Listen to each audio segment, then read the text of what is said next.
Hi everybody, Lisa from Blissful Blankets here with you. I'm going to show you how to make a pumpkin for the fall season. I'm going to show you a couple that I've already made.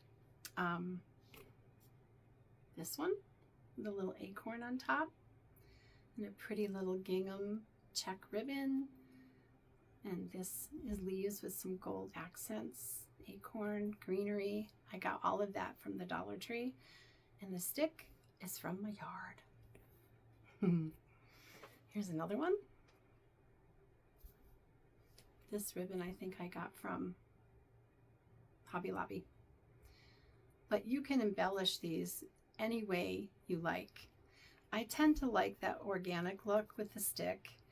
I'm going to add cinnamon sticks to the newer ones that I'm making. The ones that I've already made, I'll just tuck them inside, so I'll still smell like a cinnamon stick. So let me put this down. You're going to need your yarn, a pair of scissors, and a stitch marker, and something to stuff your pumpkin with. Either polyfill or scrap yarn, which is what I use, and I'll talk more about that when we get to it. Sticks from my yard. You ready? Here we go. Let me put this down and put my glasses on. We're going to knit 13 stitches, and you want these stitches one finger. You want the whole thing, the whole entire project, one finger width, and close together, because you don't want the stuffing to fall out or to show. Let's count where we are. One,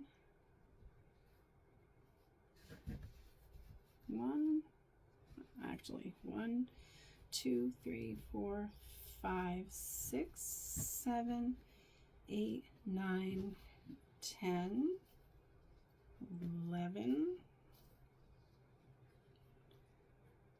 12. This seems a bit long, but let's just double count. I want a total of 13. 1, 2, 3, 4, 5, 6, 7, 8, 9, 10, 11, 12, 13. Give yourself a substantial tail to close off the bottom of your pumpkin. So we're gonna start to knit in the round, and to make that happen, we need to make a circle. What I like to do is take my tail and I knit it in this last loop that I made, that 13th loop, which is going to disappear because I'm going to now pull my working yarn, and now I will have 12 loops to work with, which is what I want to make one this size. So now you're going to go from the tops of those loops, and you're going to knit in the round 12 loops. There's 4, 5, 6, 7, 8, 9,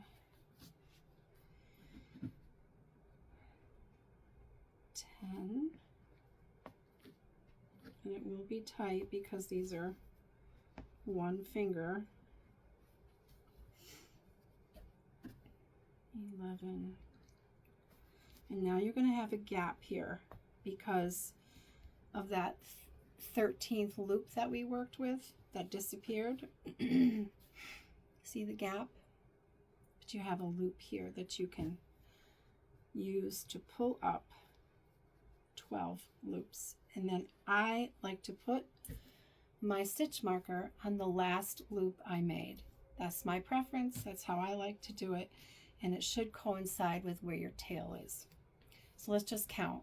1, 2, 3, 4, 5, 6, 7, 8, 9, 10, 11, 12. So we're going to knit a total of 6 rows in the round. You're going to make more loops inside the loops you just made. You're going to go around 6 times. And then at the end of 6 rows, we are going to close off the bottom of the pumpkin and start to fill it. This is the end of row 2. So now we have 2 rows in the round and we need a total of 6. So I'm going to knit 4 more rows and I'll meet you back here after I've knitted 4 more rows for a total of 6. Okay, so I've knitted 6 in the round. So let's and we need to make sure we have 12 loops. So there's 1, 2, 3, 4, 5, 6, 7, 8, 9, 10, 11, 12. And there is 1, 2, 3, 4, 5, 6 rows coming up the pumpkin.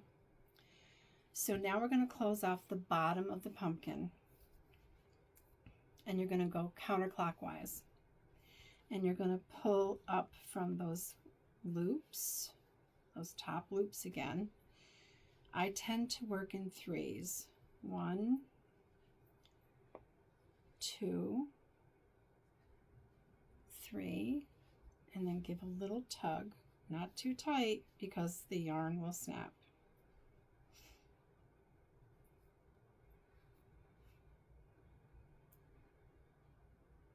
1, 2, 3.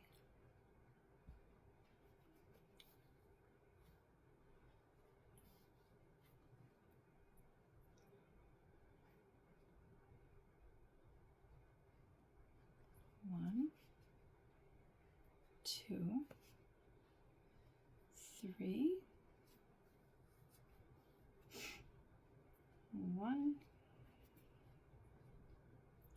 2,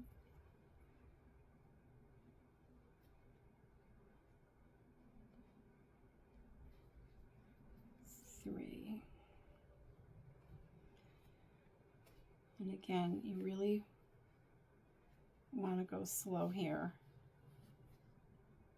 so it doesn't snap. If it snaps, it's not the end of the world. It's just aggravating. You have to take this apart and add more yarn and then do it all over again. It's just kind of a pain, but it can be done.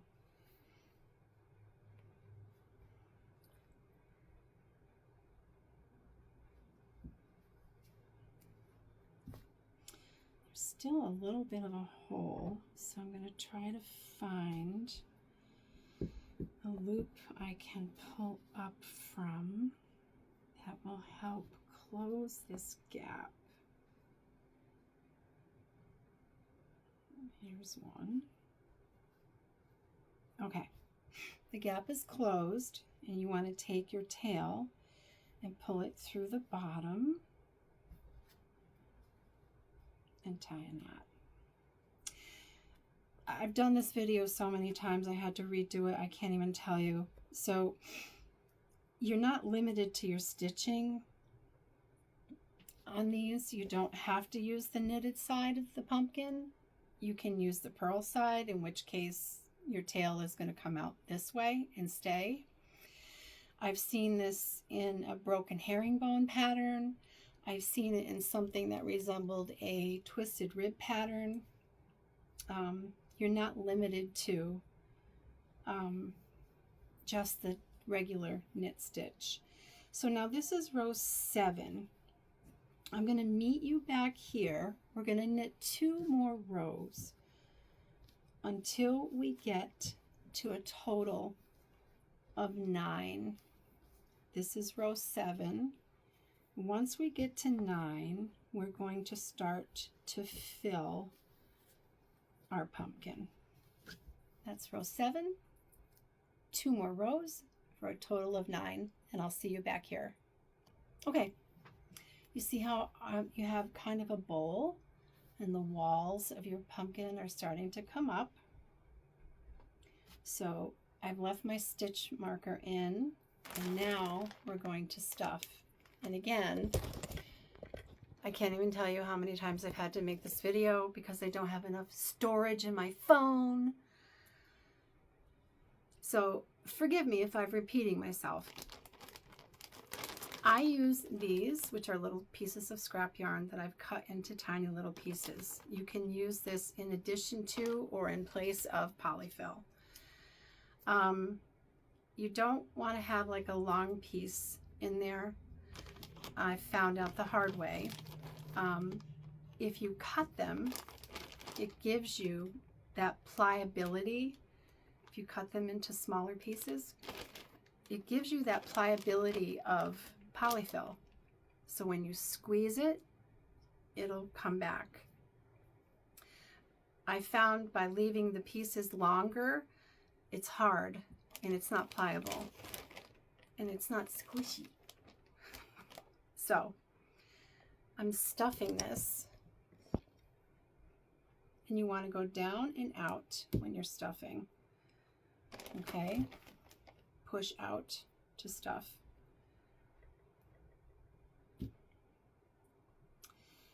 And so this is row 9. let's do row 10. Okay, I've left my stitch marker in. 10. You could go to the dollar store and get a craft kit. You can get those pumpkins that have like the felt eyes and nose and mouth. You could even put them on here if you wanted to. Like I said, the possibilities are endless. Okay, that's 10. Definitely gonna stuff more.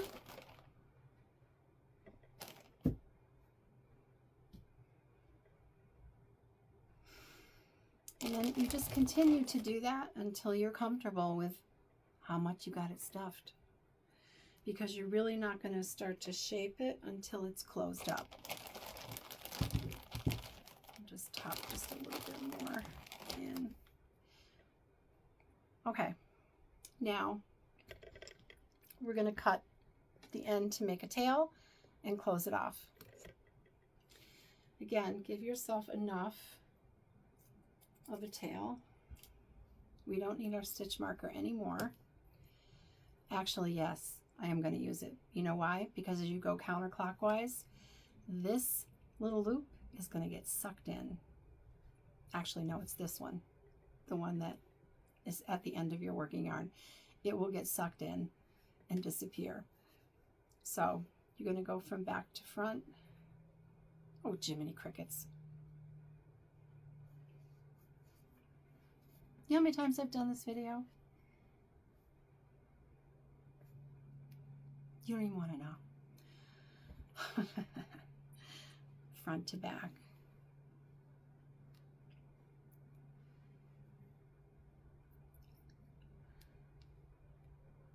Now that's how I call it, front to back. The inside of the pumpkin to the outside. And give a little pull. You see how this one wants to suck in? Put your stitch marker there to lock it down so it won't disappear on you, because it will. And keep that as a helpful hint for anything you got to close off, you know, because it does vanish. And again, I kind of try to work in threes and give a gentle tug and a pull as I'm closing it off. 1, 2, 3, and this is the last one. And just eyeball it. And if you think it needs just a little bit more stuffing, now's your chance to put it in.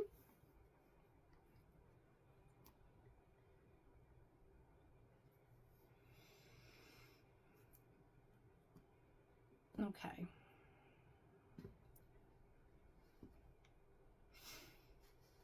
Gentle pulls. Gentle pulls.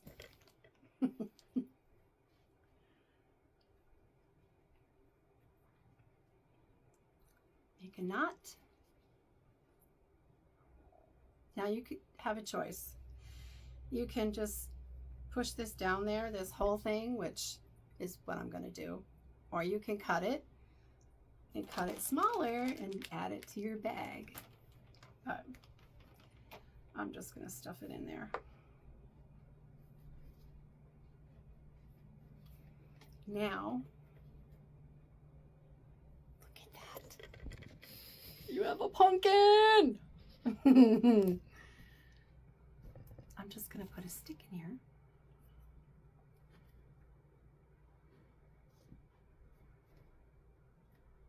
And now the fun part happens. You get to look at this, pull out your bag of goodies and tricks, and decide how you want to embellish this. But it takes about a half an hour to do. So easy, so fun, so cute. Don't forget the cinnamon sticks. Stick them inside here. Or you can even get, you know how they have those cinnamon smelling pine cones? Oh, you could even put them in there with the stuffing. Oh, I gotta get some pine cones. Anyway, give this a try. And again, if you want your pumpkin bigger, chain on more. If you want your pumpkin smaller, chain on less. It's all up to you. But it's so fun, so easy. I love this. Give it a try and show me yours. I'd love to see them. Thanks for watching. Sharing is caring. Love you. God bless.